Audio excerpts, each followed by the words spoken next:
Saudações a todos, que a paz esteja conosco. Agradecemos primeiramente a Deus, agradecemos também a presença de cada um aqui nesse estudo, que esse estudo também possa inspirar a outros que venham assistir mais tarde. Juntos, então, vamos dar início ao Evangelho segundo o Espiritismo, ao estudo, do Evangelho segundo o Espiritismo, dando continuidade ao capítulo 5º, Bem-aventurados os aflitos. Nós chegamos no item 14, que vamos abordar o tema o suicídio e a loucura. A calma e a resignação adquiridas na maneira de considerar a vida terrestre e a confiança no futuro dão ao espírito uma serenidade que é o melhor preservativo contra a loucura e o suicídio.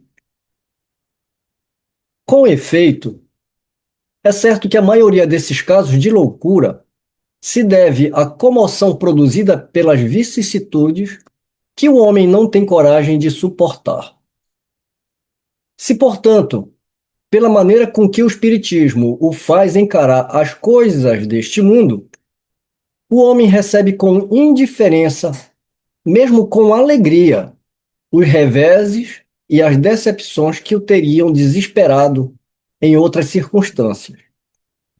É evidente que essa força que o coloca acima dos acontecimentos preserva-lhe a razão dos abalos, que, se não fora isso, a teria perturbado. Ao tempo de Kardec, ele ouviu algumas críticas que abordavam exatamente a ideia de que o espiritismo, com essa ideia de espíritos, de comunicações, abalariam as consciências das pessoas e produziria até loucura. E essa loucura poderia até levar a um suicídio. E o Kardec, ele não escreve esse item aqui para refutar essas ideias. Nem precisaria, porque ele faz isso ao longo, do processo de trabalho com a doutrina espírita. Mas especificamente aqui, quando a gente vai tratar do capítulo das bem-aventuranças, e ele começa justamente com bem-aventurados os aflitos, nós, agora, de posse de toda a base de conhecimento que foi trazido ao longo desse capítulo, e antes dele, a fundamentação no Livro dos Espíritos, falando sobre a imortalidade da alma. Então, todos esses conceitos, ele preparou antes, para que quando você chegasse aqui, você entendesse melhor sobre as causas das aflições, né? Porque o que é o suicídio? O suicídio é um movimento em que o homem faz quando ele está desesperado. O desespero só vem de quando você acha que você está enfrentando uma dificuldade da qual a única saída seria a morte. Mas se você entende que a morte só existe para o corpo físico, que somos espíritos imortais, que estamos passando por provas, que existe a bondade e a justiça de Deus por trás de toda e qualquer coisa que acontece na nossa vida, nós pensaríamos melhor, correto? Lá no Livro dos Espíritos, o que é a primeira coisa que a gente trabalha? A ideia de Deus. Que Deus é esse que a doutrina espírita apresenta? Quais são os atributos? Se Deus é bom e justo, não pode haver injustiça. Então, o que eu estou passando, alguma razão há de ter. Nesse capítulo que nós estamos estudando, quando a gente entende a reencarnação, a gente vai entender que há causas atuais das nossas aflições, mas também há causas anteriores de outras vidas. E, finalmente, quando nós chegamos aqui nesse capítulo, já com esse entendimento, a gente começa a ter uma compreensão racional, uma compreensão mais abrangente do que é a vida do espírito. Isso nos dá coragem de suportar. Ele coloca aqui que quando a gente tem esse entendimento, o homem recebe com indiferença, mesmo com alegria. É, às vezes não é com tanta alegria que a gente passa as dificuldades da vida, né? Mas qual é o sentido, né, com alegria? Sabendo que é uma prova, que nós precisamos suportá-las, precisamos ter é, a resignação. Tudo isso é difícil, porque isso não se constrói de uma hora para outra. Por isso mesmo que se nós adotamos o Espiritismo como um caminho que nos leva a Deus, no sentido de me melhorar moralmente, se é um caminho que eu escolhi como uma filosofia de vida, que eu vou pautar os meus atos, as minhas atitudes, as minhas posturas mediante os outros e a mim mesmo, é uma construção. Então, o Espiritismo, assim como qualquer coisa que você adote na sua vida, ela não pode ser adotada quando nos convém. Ela precisa ser construída no nosso dia a dia, né? Talvez, se nós chegarmos a esse patamar de entendimento, a gente pode, então, fazer jus ao que o Kardec fala com indiferença e mesmo com alegria diante das coisas do mundo. Dá-se a mesma coisa com o suicídio. Se excetuarmos os que se dão em estado de embriaguez e de loucura, aos quais se pode chamar de inconscientes, é evidente que tem eles sempre por causa um descontentamento, seja quais forem os motivos particulares apontados. Então, Kardec também teve o cuidado de apontar que alguns suicídios são cometidos por estado de consciência alterada, que se a pessoa não estivesse embriagada ou louca, ela não teria cometido o suicídio. Então, para esse tipo de suicídio é que ele chama de inconsciente. Ainda que, quando se trata de estado alterado da consciência, através de álcool ou de drogas, mesmo que seja inconsciente, há também um agravante, né? Por quê? Porque você só teve alteração de consciência porque você consumiu uma substância, né, inadequada. A loucura realmente. Mas ele considera ambas como um suicídio inconsciente, ou seja, onde não houve realmente o desejo de ceifar a sua vida. No caso da embriaguez, uma pessoa pode morrer afogada porque bebeu demais e caiu numa piscina ou entrou no mar, etc., né? A intenção dela era essa? Não. Mas o estado alterado foi provocado porque ela se excedeu nos limites de algumas substâncias. Ora, aquele que está certo de que só é infeliz por um dia e de serem melhores os dias seguintes, enche-se facilmente de paciência. Só se desespera quando não vê nenhum termo aos seus sofrimentos. E que é a vida humana com relação à eternidade, se não bem menos que um dia? Mas para o que não crê na eternidade e julga que tudo se acaba com a vida, que se deixa abater pelo desgosto e pelo infortúnio, só vê na morte a solução para as suas amarguras. Nada esperando, acha muito natural, muito lógico mesmo abreviar as suas misérias pelo suicídio. Ao tempo de Kardec, ele usava um termo que era o niilismo. Ou seja, o que significa? Niilismo é a crença no nada, né? Ou seja, materialismo. Então, realmente, se a pessoa não acredita na vida após a morte, acha que com a morte acaba tudo, e, e ainda, além do mais, ela também acredita que os infortúnios que ela está passando, não há soluções, o que ela pensa? Né? Que é melhor, então, já que não tem nada depois da morte, é melhor ela morrer logo. Há casos de pessoas que têm uma doença, que estão já condenadas à morte por uma doença, e elas abreviam as suas vidas porque ela acha que não tem mais nada. Essa é a ideia pura do materialismo. A incredulidade, a simples dúvida sobre o futuro, as ideias materialistas, numa palavra, são os maiores incitantes ao suicídio. Produzem a covardia moral. Por que ele usa covardia moral?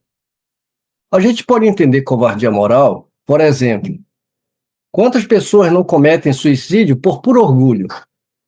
Quantos casos a gente já ouviu falar de pessoas que eram muito ricas e de repente numa crise ela perde tudo?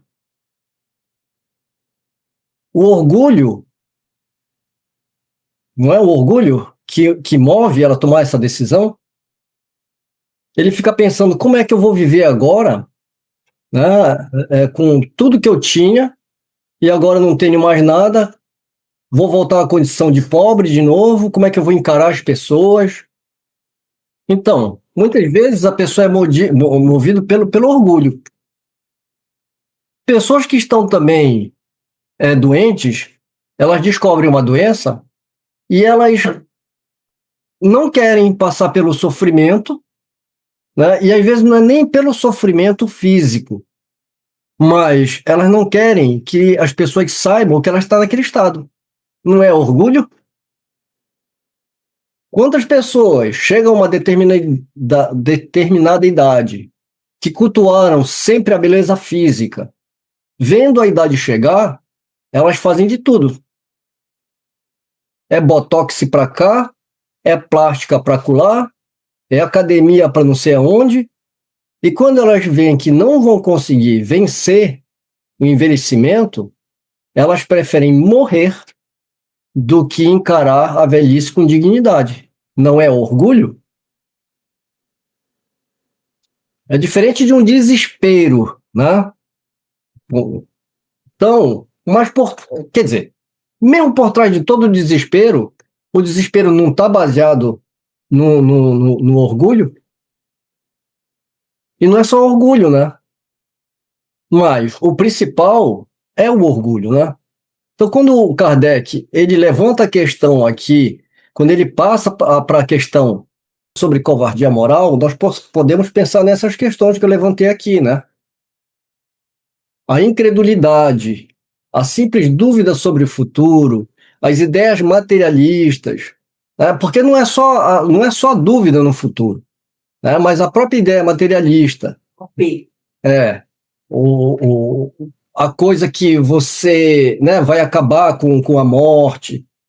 Né? Então, a vergonha de ter que enfrentar uma doença, a vergonha de enfrentar uma derrota, porque às vezes a pessoa fala que é uma derrota, né?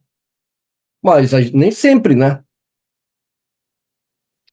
Quando se vêem homens de ciência, apoiados na autoridade do seu saber, se esforçarem por provar aos que os ouvem ou leem que estes nada têm a esperar depois da morte, não estão tentando convencê-los de que, se são infelizes, o melhor que podem fazer é matar-se?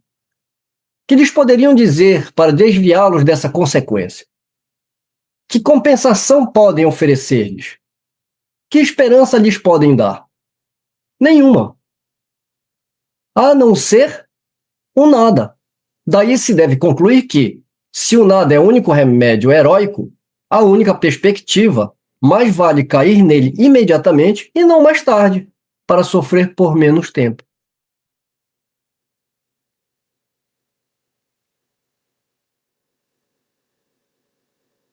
Então, é interessante que o Kardec está colocando aqui, né, que não são pessoas que não são esclarecidas, são pessoas que são esclarecidas, apoiadas na autoridade do seu saber, né, que se esforçam para provar, né, que não existe nada, porque eles não acreditam numa vida espiritual, eles estão presos na ideia materialista. Só que isso também tem consequência, inclusive para quem divulga essas ideias, né?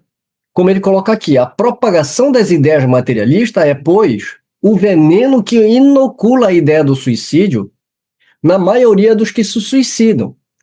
Porque é apoiado, né, nessas ideias que a pessoa toma força para tomar essa decisão.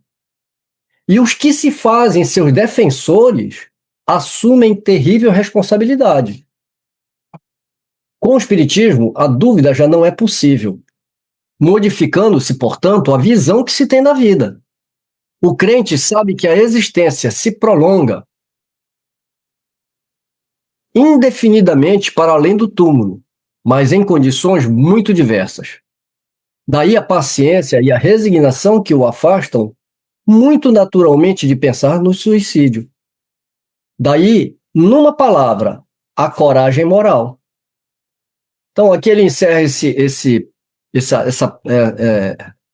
item, né, com a coragem moral. E nós iniciamos esse item com a covardia moral, que nós ressaltamos o que significa, né? Então, qual é a coragem moral nesse sentido? De suportar as provas a que é submetido, é trabalhar o seu orgulho, é reforçar sua crença em Deus, é trabalhar a sua resignação, é procurar aprender com esse revés que está acontecendo na vida. Porque se a vida não acaba com a morte do corpo, o que nos espera no além-túmulo? Se a vida continua mais adiante e a vida no corpo é só uma fração de existências múltiplas materiais, mas que a nossa verdadeira vida é a vida espiritual. Perdão, verdadeira vida são as duas, né? Porque uma não é de mentira e outra é de verdade, as duas. Porque quando a gente fala verdadeira vida é o espírito, né, é imortal. E tudo que nós passamos aqui tem um motivo. Quando a gente tem esse entendimento e enfrenta com dignidade as adversidades, escapando da ideia do suicídio, aí a gente vai entender porque o Kardec ele vai usar aqui a ideia de coragem moral, né, em contraponto à covardia moral. Eu trouxe uma coisa aqui. Antes da gente prosseguir, enquanto eu lia o item 16, da gente fazer o estudo, eu lembrei sobre os suicídios assistidos que existem na Suíça. O Brasil ainda não faz esse tipo de assistência a suicídio porque a legislação não permite. Existem coisas que, por mais que tenham muitas pessoas a favor, independente do assunto, ela não pode ser aceita imediatamente, porque nós corremos um risco de aprovar uma coisa que talvez cause uma consequência muito pior. Que geralmente quando uma população, uma sociedade, ela faz um requerimento a respeito de alguns direitos, porque tudo tem que passar pela Constituição, pelas leis, para ser uma coisa legal, né?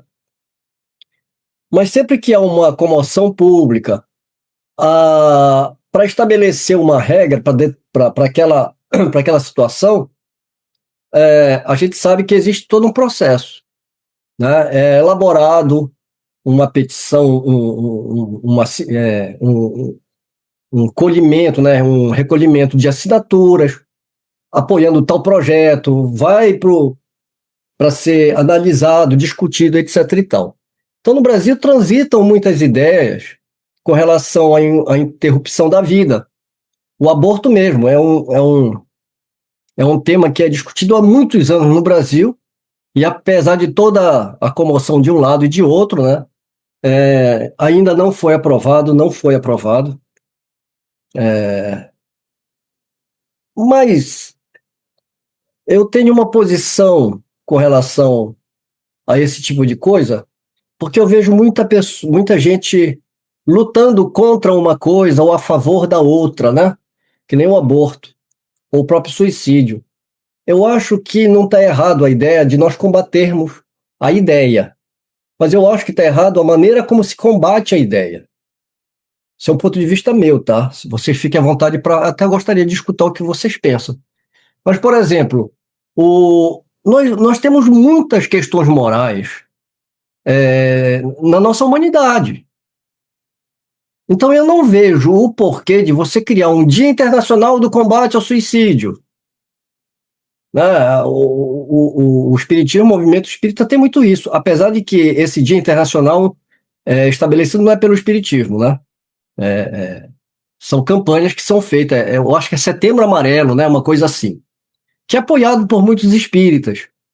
A luta a favor da vida, para não falar contra o aborto. Eu acho que o problema não é esse. Por quê? Porque, de qualquer forma, você fere o livre-arbítrio da pessoa. Ela tem o direito sobre o corpo dela. Mas está errado. Por que está errado? Não, porque no espiritismo a pessoa não é espírita. Nós temos que respeitar o direito das pessoas.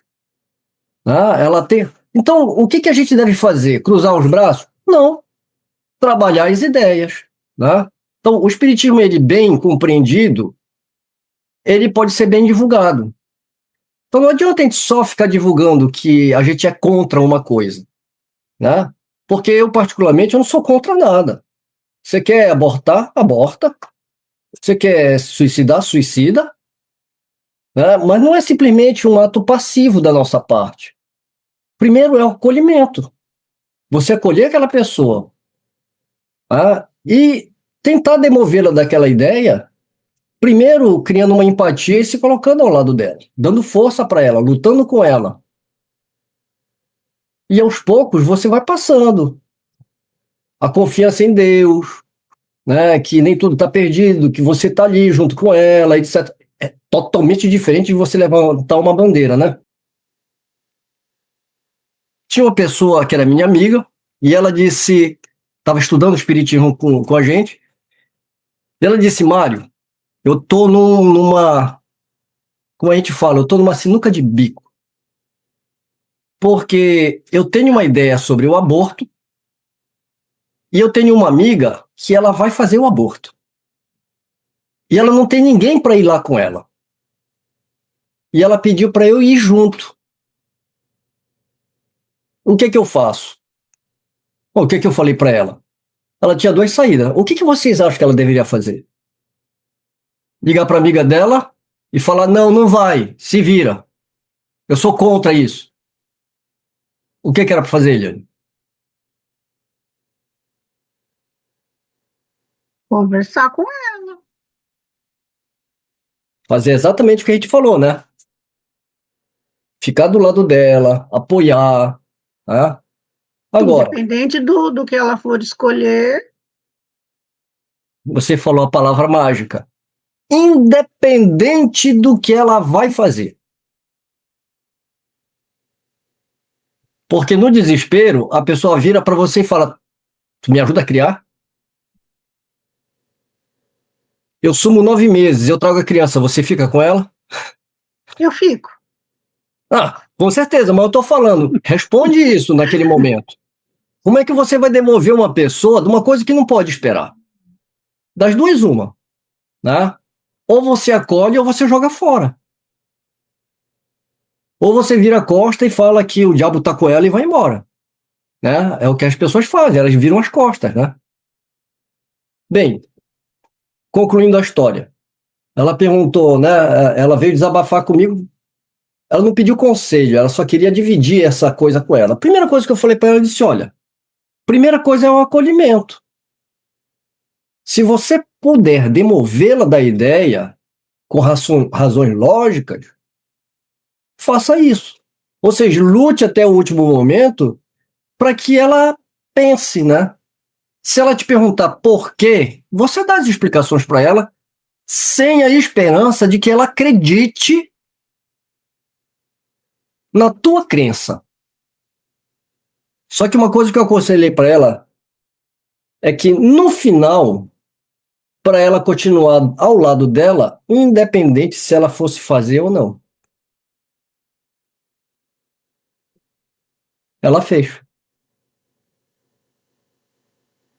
Livre-arbítrio. Deus ainda procurou em você a última esperança ali de demovê-la. Mas o teu mentor não está todo dia falando para você, não rói a unha, você tá. Não rói a unha, você tá, não é? Teu mentor está todo dia te dando boas intuições. Você não faz as escolhas? É livre-arbítrio. Esse é meu ponto de vista. Né? Esse negócio de a gente. Não, a gente vai fazer campanha, a gente é contra. O que tem que ser trabalhado são as ideias.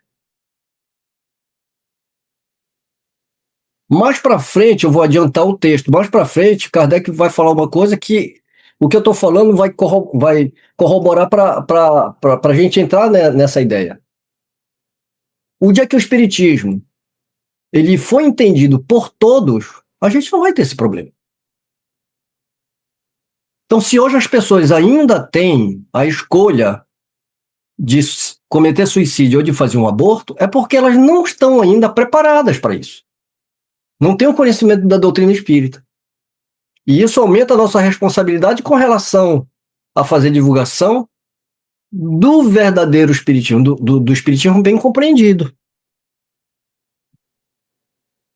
Quando a minha prima cometeu suicídio aqui no Japão, enquanto eu estava lá velando o corpo dela, eu saí um momento, alguns momentos, saí da sala e fiquei lá fora para respirar um ar, e alguém da comunidade lá chamou um padre não, um pastor. O cara entrou, aí eu pensei em entrar para ver, né, que ia o desenrolar da história. Nem precisou. Quando eu pensei em voltar para a sala, ele já estava indo embora. Parece um fariseu, sabe? Queixo reto, assim. Aí eu perguntei o que ele falou. Ele se negou a orar por ela porque era um suicídio que ela ia para o inferno.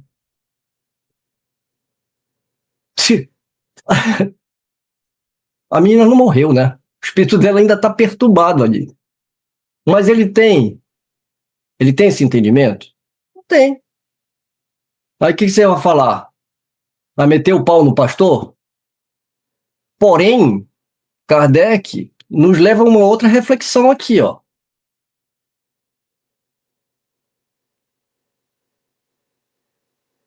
A propagação das ideias materialistas, essa propagação é um veneno que inocula a ideia do suicídio na maioria dos que suicidam-se. E os que se fazem seus defensores assumem terrível responsabilidade. Então não é só quem propaga a ideia materialista. Mas eu acabei de falar que tem espiritualistas também que decretam que essas almas estão perdidas, como a própria igreja.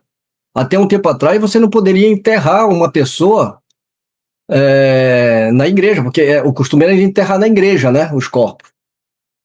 Não podia colocar em terra santa, porque a pessoa que cometeu suicídio vai para o inferno.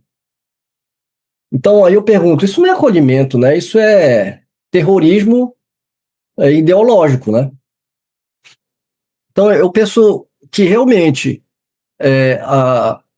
o combate ela não está no ato em si, e muito menos condenar a pessoa, né? Porque muitas pessoas fazem isso também. Eu já vi isso, tá? Eu já escutei em casa espírita. a fulana já cometeu suicídio. Como que diz? Essa aí tá perdida. Essa aí já tá lascada, vai pro umbral. Falei? Não vai para o Umbral, vai para o Vale dos Suicídios. Ah, é. O umbral é do lado, né? É O mais Vale para do Suicídio, baixo. o Vale do Suicídio tem que descer umas 7 Hum, escadas, né? 7 porque é um número simbólico, né? É o Vale dos Suicidas. Então, quer dizer, nem entre os espíritos essa ideia é bem trabalhada, moralmente falando, né? Porque você acha que Deus abandona as suas criaturas? Ah, dependente. Ao contrário, é justamente ao lado desses espíritos que estão em desespero que existe um cuidado maior, né? Jesus não prometeu que nenhuma das ovelhas se perderia?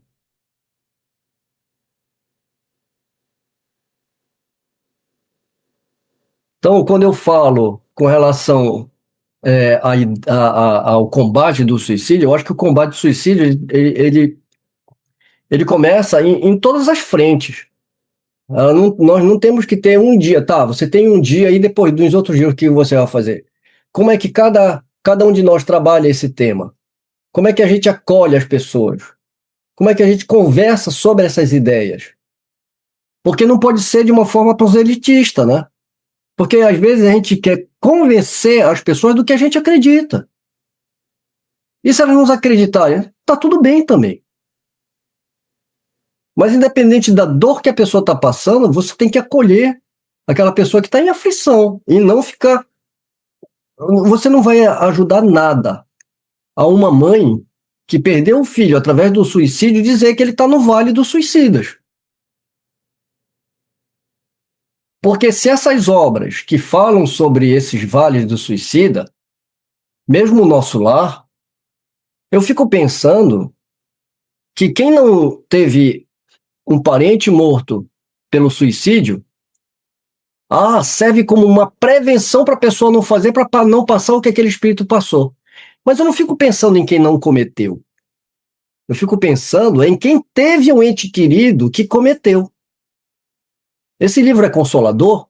É consolador porque ele sai de lá. A pessoa não está pensando quando ele sai de lá. A pessoa está pensando porque você sabe o que ele vai passar lá? Quanto tempo ele vai ficar lá?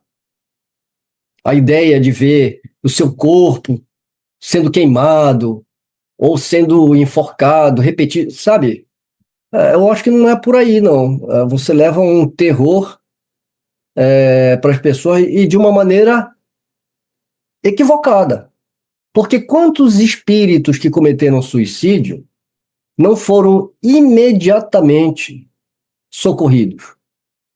Cada caso é um caso. Combate do suicídio, a gente tem que primeiro combater as nossas ideias equivocadas a respeito do que é combater essa ideia. Tá? E deve-se haver o respeito? Deve ser. Porque eu penso assim: se nós lutamos para que no Brasil, pelo menos no Brasil, né, fosse instituído o Estado laico, não é justamente para cada um professar sua fé com paz e sossego? Então eu tenho que respeitar também a pessoa que resolveu se matar. Eu tenho que respeitar a pessoa que resolveu fazer o aborto. O respeito ele não tem que vir só por um lado, só para o que é adequado para a gente. Ele tem que ser adequado para todas as pessoas. O problema não é o fato em si, né? O problema é o estágio moral em que nós estamos. Você não pode exigir de um materialista que ele entenda, né, uma coisa. Agora, quando a gente vai estudar outros aspectos, a gente sabe que as ideias materialistas elas também estão muito envolvidas por orgulho, por uma série de coisas. Então, as responsabilidades que a gente vai tendo ao longo da nossa existência, com todos os atos da nossa vida, não é só num campo, né? Como agora, eu respeito, tá? Mas o materialista, não. Mas o Kardec falou que eles também têm responsabilidade. Tem. Ah, mas se ele não acreditava em nada, qual é a responsabilidade dele? Porque se você for analisar a fundo, aquelas ideias ali é motivadas por quê? Pelo orgulho, né? E qual é a grande chaga, né, da humanidade? Que os espíritos nos falam? Orgulho. E o egoísmo. Daí nascem todas as nossas falhas morais, né? Vocês estão vendo a BBC News? Vocês já ouviram falar no Antônio Cícero? Antônio Cícero, escritor e compositor brasileiro. Ele descobriu que tinha Alzheimer e ele resolveu então que ele não iria até o fim da vida dele, porque ele não queria ter que sofrer as consequências dessa doença. Ele não tinha nenhuma crença, era materialista, um cara muito racional, igual o Kardec fala, homem de ciência, né? Ele não contou para ninguém a decisão dele, para os amigos nada, e ele justificou isso, dizendo que ele não falaria justamente para que ninguém pudesse interferir na decisão. E só muito perto da viagem para a Suíça que ele publicou que ele faria isso. E ele morreu em paz. Pelo menos era isso que ele queria, né?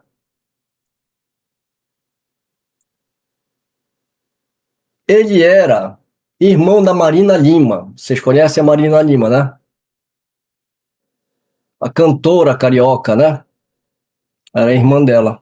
Irmão dela, né? Ah, você já deve ter escutado algumas músicas que a composição era dele, né? Porque ele era poeta, ele era escritor. Ele escreveu várias músicas que foram sucessos enormes, né? Na voz da Marina, né? Aquela música A Francesa.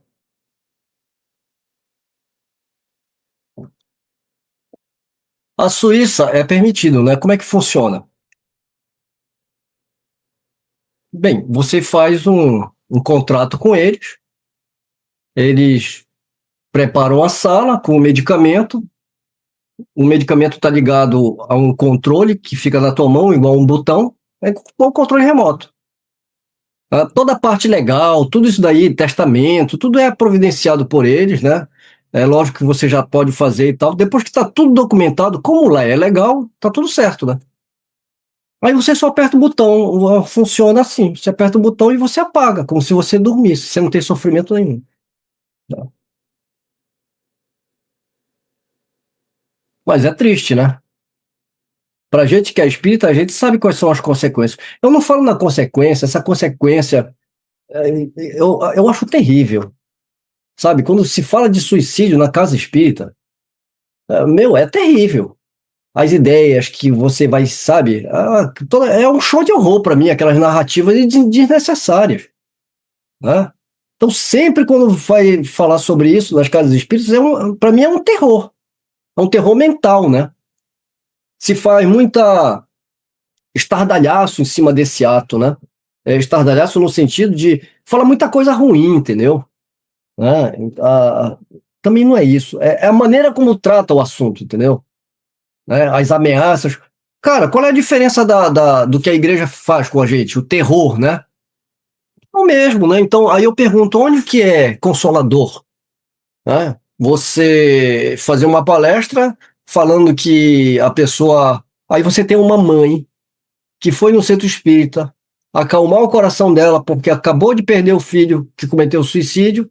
Aí o cara fica falando lá que praticamente falando, teu filho agora tá ferrado. Agora ele tá sofrendo, vai ficar lá no umbral, né? No umbral não, no Vale dos Suicidas, nas cavernas, lá comendo lama. Eu acho terrível, né? Então, eu acho que não é por aí que tem que ser discutido esse tema. Bem, e aqui para finalizar o tema suicídio e a loucura, no item 17, Kardec continua. O Espiritismo ainda produz, sob este aspecto, outro resultado igualmente positivo e talvez mais decisivo. Ele nos mostra os próprios suicidas a nos informar sobre a situação infeliz em que se encontram e a provar que ninguém viola impunemente a lei de Deus, que proíbe ao homem abreviar a sua vida. Entre os suicidas, encontramos aqueles cujos sofrimentos, mesmo sendo temporários em vez de eternos, não deixam de ser menos terríveis, levando-os a refletir que não vale a pena sair daqui antes do tempo ordenado por Deus. O espírita tem, assim, vários motivos para contrapor a ideia do suicídio.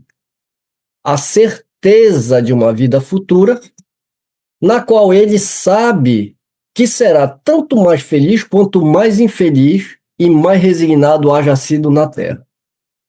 A certeza de que, abreviando sua vida, chega a um resultado inteiramente oposto ao que esperava, que se liberta de um mal para cair no outro ainda pior, mais longo e mais terrível, que se engana ao se matar, que vai mais depressa para o céu, que o suicídio é um obstáculo à reunião no outro mundo com aqueles que foram objeto de suas afeições e aos quais esperava encontrar. A consequência de tudo isso é que o suicídio, só lhe trazendo decepções, é contrário aos seus próprios interesses. Por isso mesmo é considerável o número dos que têm sido impedidos de suicidar-se. Graças ao Espiritismo, sendo justo concluir-se que quando todos os homens forem espíritas, não haverá mais suicídios conscientes.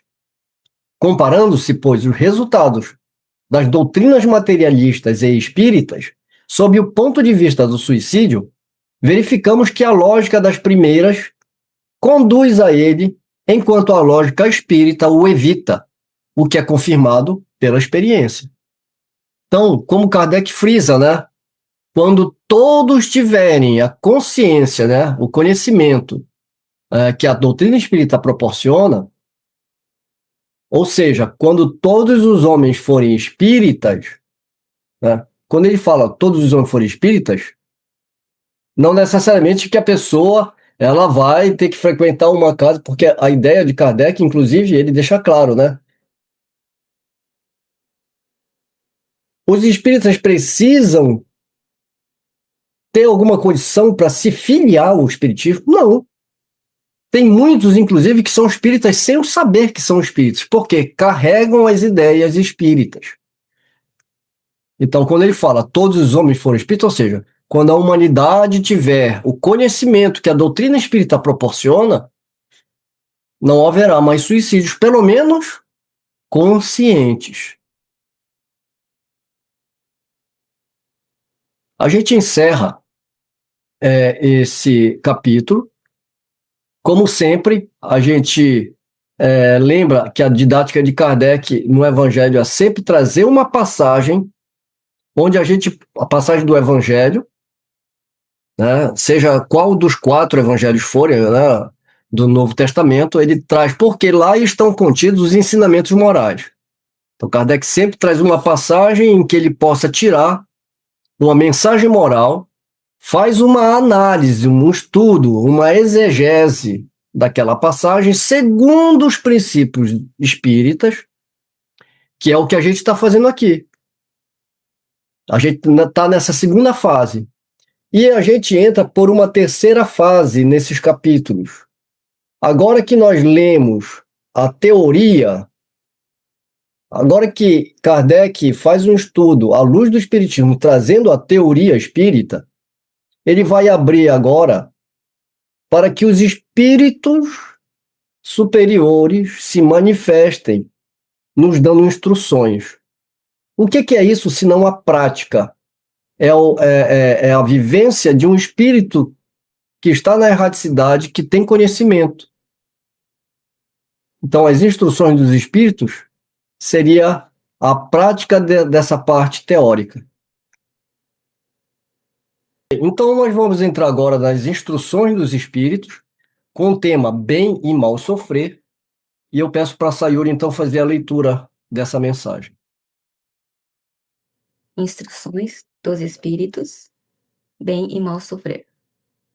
Quando o Cristo disse: Bem-aventurados os aflitos, porque deles é o reino dos céus, não se referia de modo geral aos que sofrem, visto que sofrem todos os que se encontram na terra, estejam no trono ou sobre a palha. Mas poucos sofrem bem, poucos compreendem que somente as provas bem suportadas, podem conduzi-los ao reino de Deus. O desânimo é uma falta. Deus vos recusa consolações quando vos falta coragem. A prece é um sustentáculo para a alma, mas não é suficiente. É preciso que se apoie numa fé viva na bondade de Deus. Ele já vos disse muitas vezes que não coloca fardos pesados em ombros fracos. O fardo é proporcional às forças, como a recompensa guardará a proporção com a resignação e a coragem. A recompensa será tanto maior quanto mais penosa é a aflição. Mas essa recompensa deve ser merecida, e é por isso que a vida está cheia de tribulações.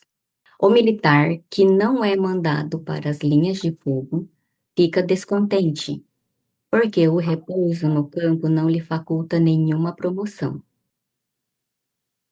Sede, pois, como militar, e não desejeis um repouso em que o vosso corpo se entrevaria e vossa alma se entorpeceria.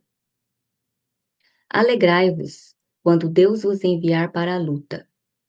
Essa luta não consiste no fogo da batalha, mas nas amarguras da vida, em que às vezes é preciso mais coragem do que num combate sangrento, pois aquele que se mantém firme em presença do inimigo pode fraquejar sob o choque de uma pena moral.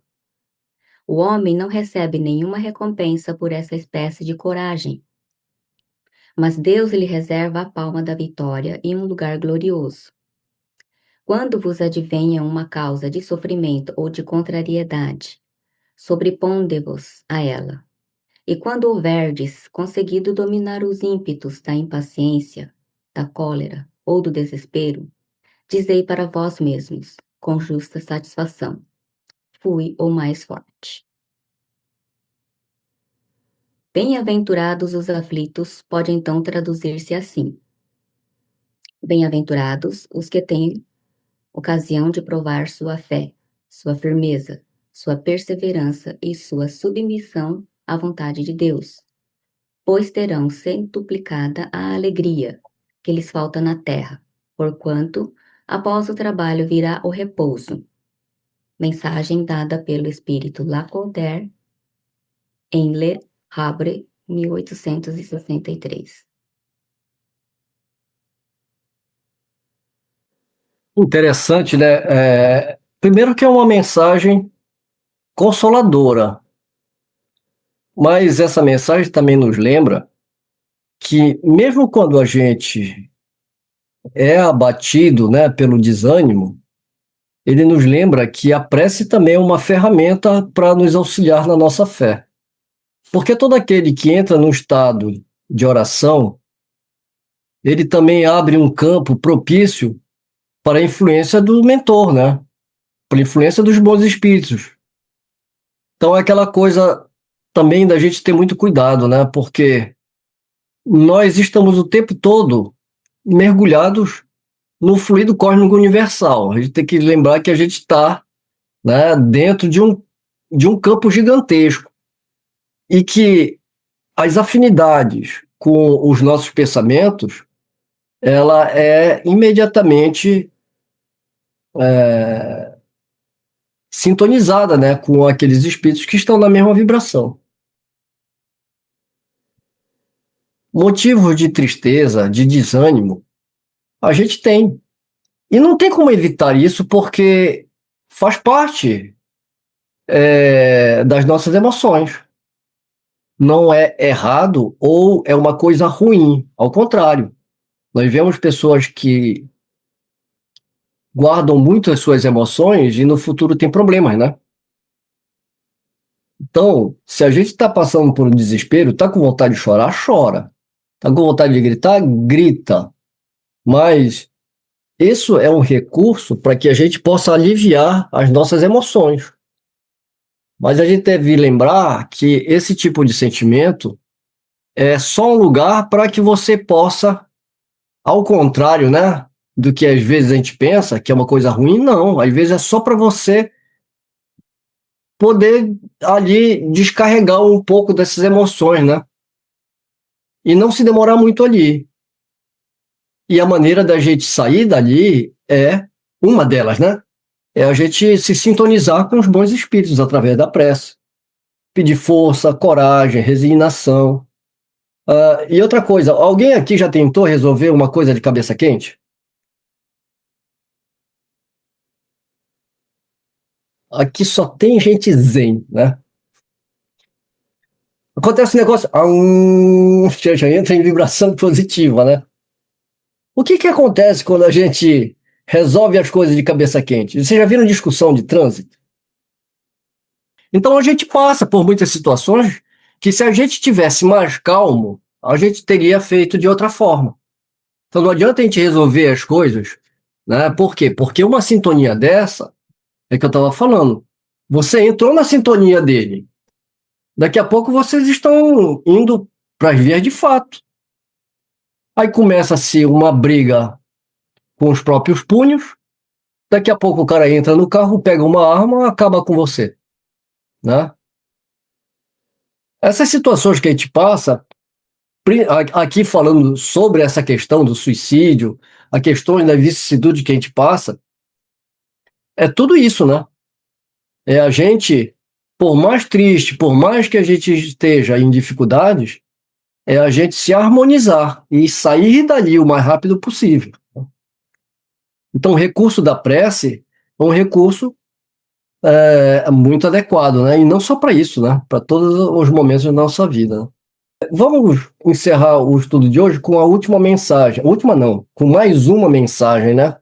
O mal e o remédio. Porque esse capítulo aqui é um dos capítulos. E olha só, né? Olha a quantidade de mensagens. É o capítulo, primeiro, que é o capítulo mais longo. Segundo, que é o capítulo que tem mais instruções dos espíritos. Ou seja, é um trabalho que o Kardec desenvolve, né, mostrando que, independente das situações que nós vivamos na nossa vida, a gente não pode se desesperar. Nós temos que pensar como espíritos encarnados, que somos imortais, que estamos aqui num aprendizado. Então, o Kardec tem todo o cuidado de mostrar a bondade e a justiça de Deus através dos artigos que ele escreve, né? Causas atuais, causas anteriores, fala sobre suicídio, fala sobre resignação, mostrando que tudo tem um porquê.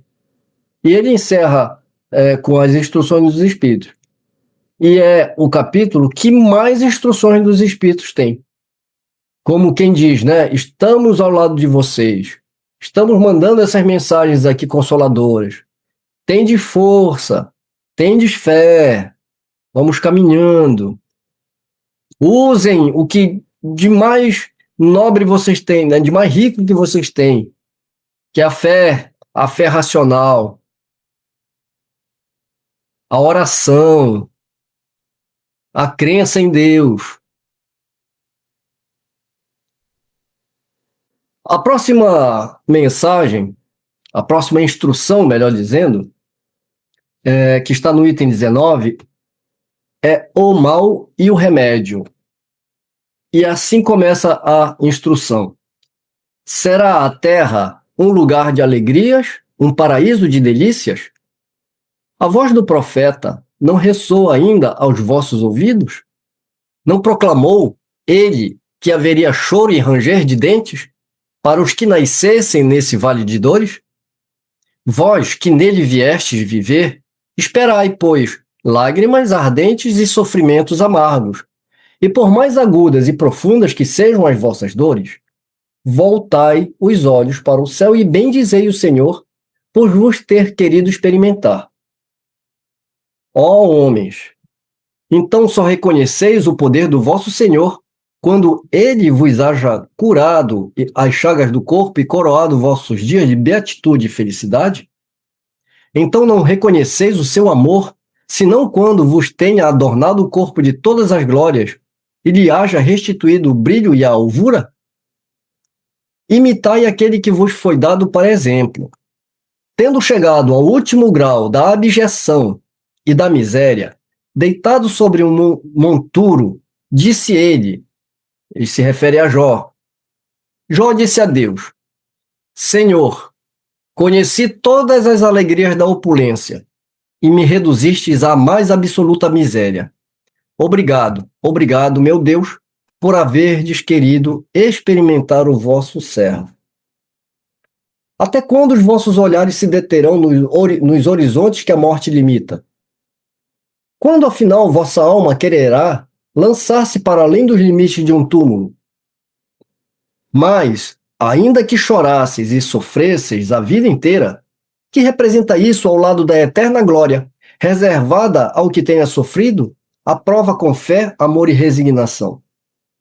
Buscai, pois, consolações para os vossos males no futuro, que Deus vos prepara, e a causa dos vossos males no passado.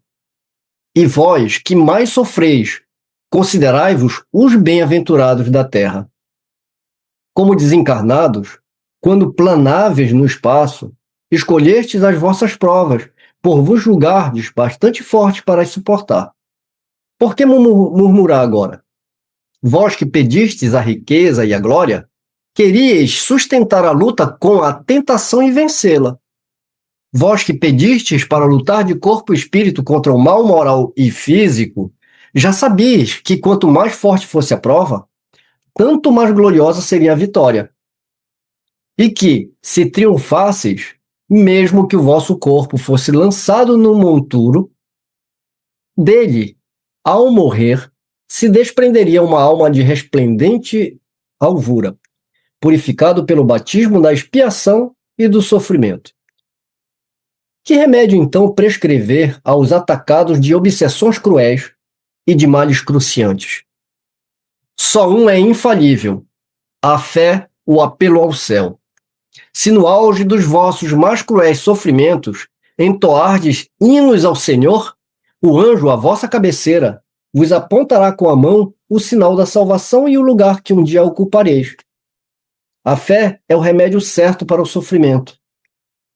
Mostra sempre os horizontes do infinito diante dos quais se esvaem os poucos dias sombrios do presente. Não nos pergunteis, portanto, qual o remédio que curará tal úlcera ou tal chaga, para tal tentação ou tal prova. Lembrai-vos de que aquele que crê se fortalece com o remédio da fé e que aquele que duvida um instante da sua eficácia é punido imediatamente, porque logo sente as pungentes angústias da aflição. O Senhor marcou com seu selo a todos os que nele creem. O Cristo vos disse que com a fé se transportam montanhas, e eu vos digo que aquele que sofre e tem a fé com o amparo será colocado sob a sua proteção e não mais sofrerá. Os momentos das mais fortes dores lhe serão as primeiras notas alegres da eternidade. Sua alma se desprenderá de tal maneira do corpo que, enquanto este se contorce em convulsões, ela plana nas regiões celestes, entoando com os anjos hinos de reconhecimento e de glória ao Senhor. Felizes os que sofrem e choram, que suas almas se alegrem, porque Deus as cumulará de bem-aventuranças. Essa mensagem é dada por Santo Agostinho, em Paris, 1863. Antes da gente fazer algum comentário a respeito da moral trazida por Santo Agostinho nessa mensagem, eu quero ressaltar que nós, mais uma vez, estamos lendo o Evangelho segundo os princípios espíritas. Santo Agostinho ficou famoso porque, enquanto encarnado na Terra, ele foi filho de Mônica, que se tornou a Santa Mônica, que tinha uma fé e uma ligação com a Igreja Católica muito grande.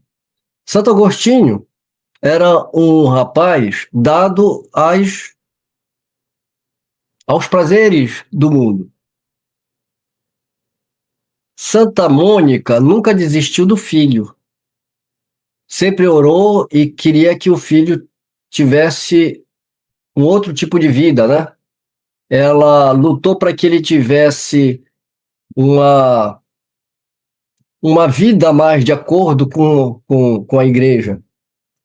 As preces dela devem ter sido atendidas, né? Porque Santo Agostinho, antes, né, de ser Santo Agostinho, ele conhece um bispo, conhece não, ele foi levado pela Santa Mônica, e lá ele começa então a trabalhar essas ideias espirituais.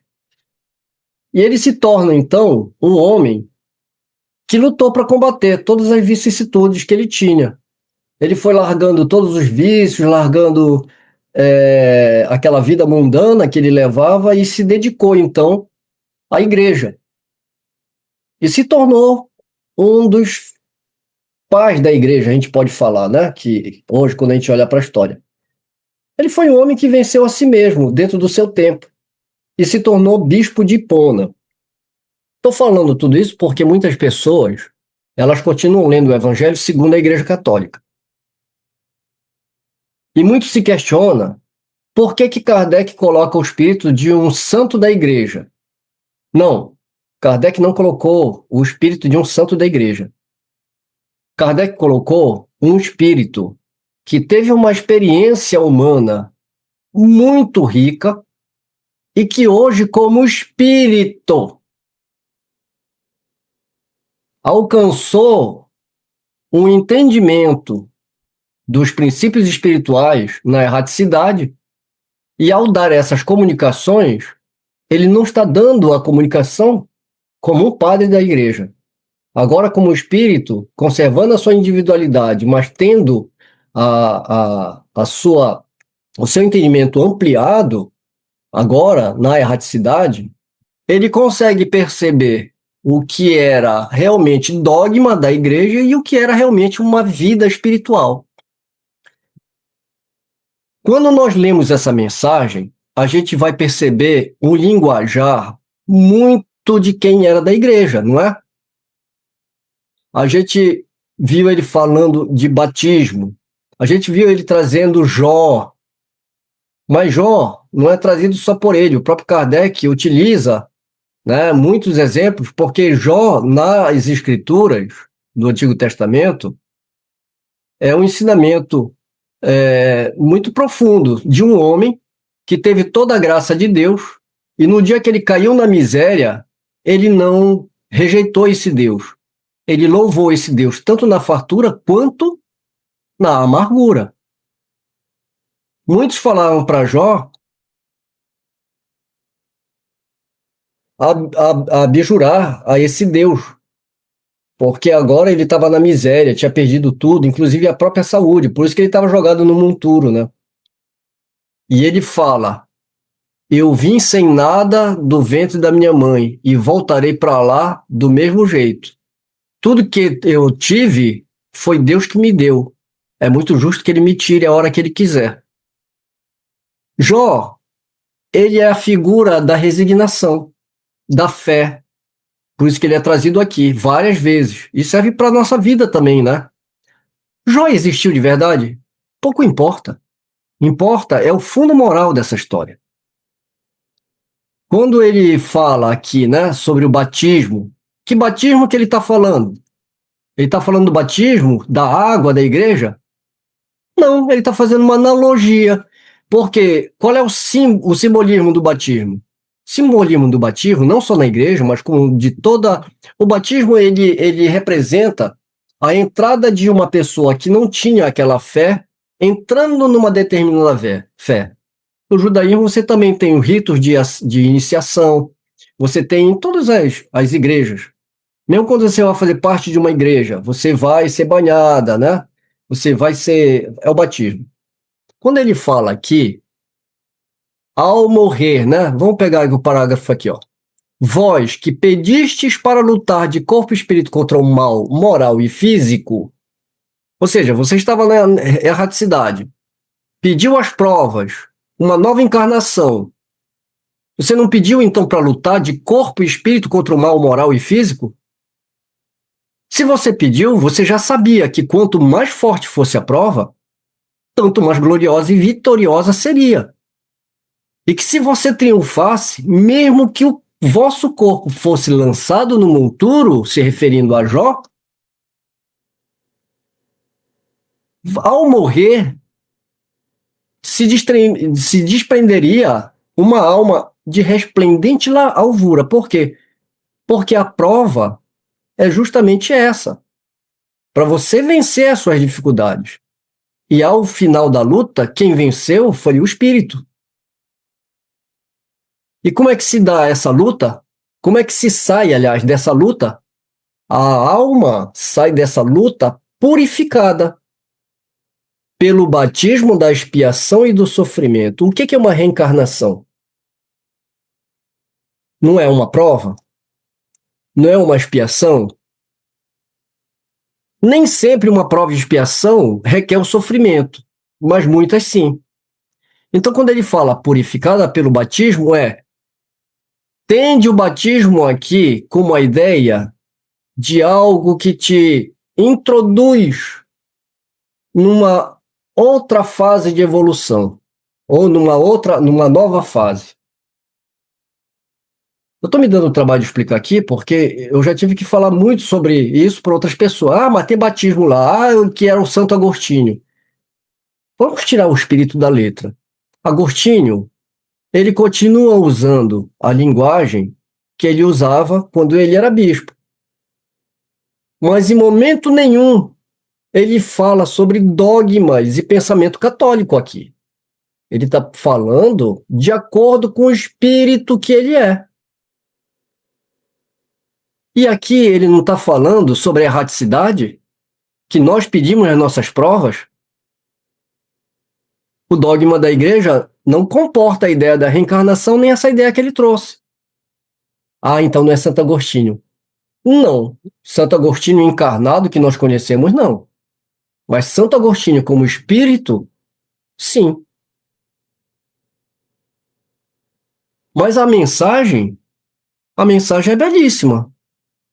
A gente só precisa fazer a interpretação segundo o Espiritismo.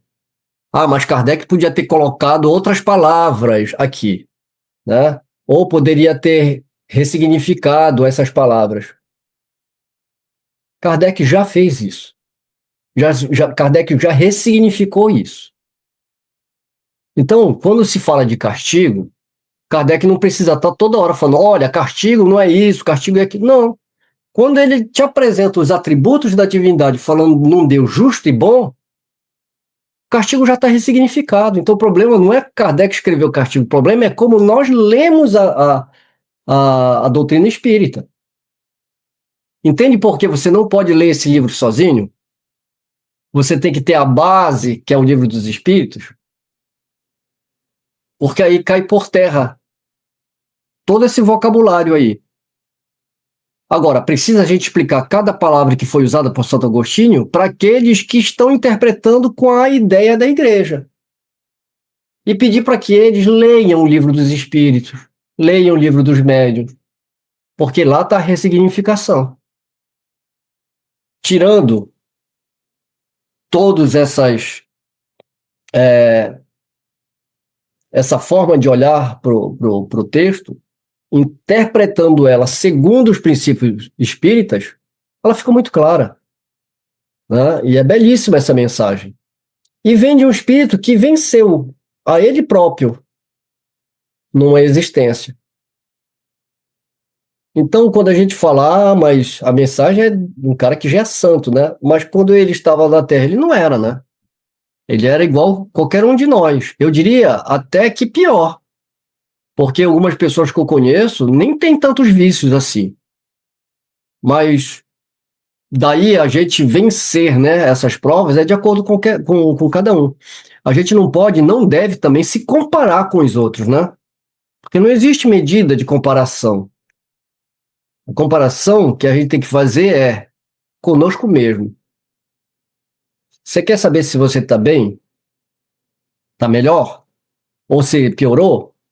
Dá uma olhada para ontem. O que você está fazendo hoje? Se continua fazendo a mesma coisa, então não piorou nem melhorou. Se você está fazendo coisa pior, então você piorou.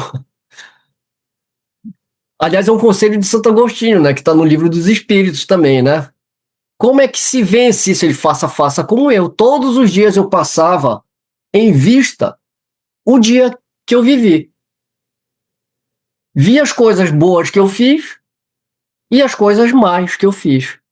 E me preparava para quando nascesse um novo dia, eu não repetisse aquelas ou que eu vencesse as mesmas. Então, não existe comparação. A gente tem que fazer esse exercício que Santo Agostinho propôs para cada um de nós.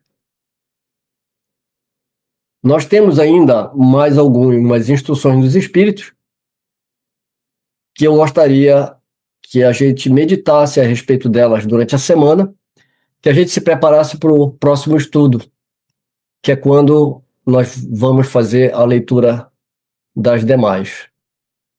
A gente já vai encerrando, então, nossos estudos. Agradeço muito sempre a companhia de vocês. Agradeço também a Sayuri de ter auxiliado na leitura. E a gente vai se despedindo, sabendo que em breve a gente está de novo reunido aqui. Então, um beijo no coração de todos e até o próximo estudo.